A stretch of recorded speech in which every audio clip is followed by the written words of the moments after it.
luister, ons gaan vandag met iets ongewoon begin. Ek wil vir 'n oomblik oor kopluise praat. Ja, daardie kriewelrige goggetjies wat op ons hare en kopvelle loop. En dan, voor jy weet, is mamma in rep en roer. Sy was en kam en sit sakkies op ons koppe, sodat die ongenooide gaste tog net nie op iemand anders se kop sal spring nie. As jy dit nog nie beleef het nie, dis eintlik heel komieklik. Lekker lag ek nou.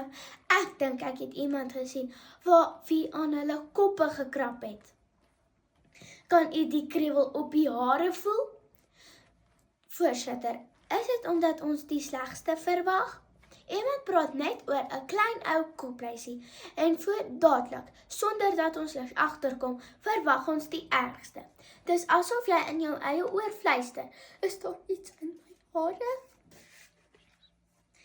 Ek het nou oor 'n letterlike kriewelgevoel gepraat, maar ek wil vir julle graag oortuig dat as ons daardie kriewelgevoel kry, dan moet ons dit soms net moet ignoreer en voluit lewe.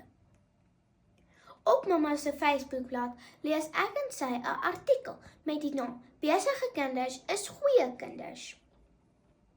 Die skrywer is onbekend, maar die besigheid se naam is Brain IQ, soos jou brein se IQ.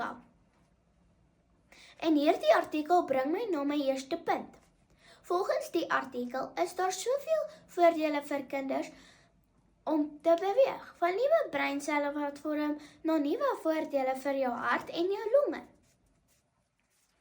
So wanneer ek 'n waaweel in die middel van ons netbalwedstryd wil maak en daardie kriewelgevoel sê, dis dalk nie nou die plek of die regte tyd nie, dan moet ek aan al die voordele dink, my hart, my brein en wie weet, dalk is ek meer gefokus van die volgende bal nadat ek my brein onderste bo geskit het.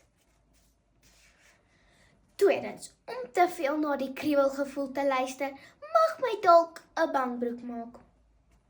Op Marula Media lees ek en my mamma dat Tannie Esther Volkskenk, 'n kinderspelterapeut van Kaapstad, op 21 Februarie 2024 geskryf het dat kinders hulle vrees moet in die oë staar.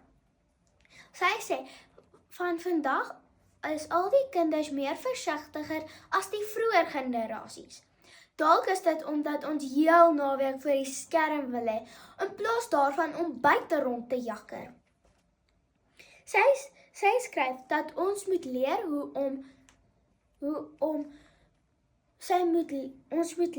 om vrees en konflik op gesonde maniere te verwerk.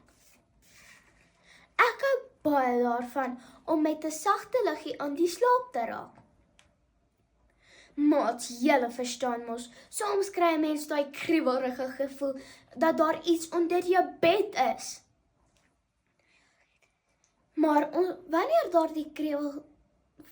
wanneer jy die lig weer aansit, dan is daar geen monstrosity onder jou bed nie. Behalwe uit daai ekstra skepie nagereg wil hê. En onthou wat hulle sê, 'n oomblik op die jippie is 'n leeftyd op die jippie. Ons is nou in graad 4 en alhoewel mamma vir my gesonde kossies inpak en ek eet elke dag my vrugte, moet ek en my maats nog nie kommer oor die jippie nie. Ek glo my bewyse my standpunt ondersteun. Moenie dat daardie kriewelgevoel jou lewe inperk nie. Jy is dapper, jy is veilig en jy is sterk. Want blykbaar is daardie leeftyd op die lippie nog 'n lang leeftyd op die jippie na 'n sekere ouderdom.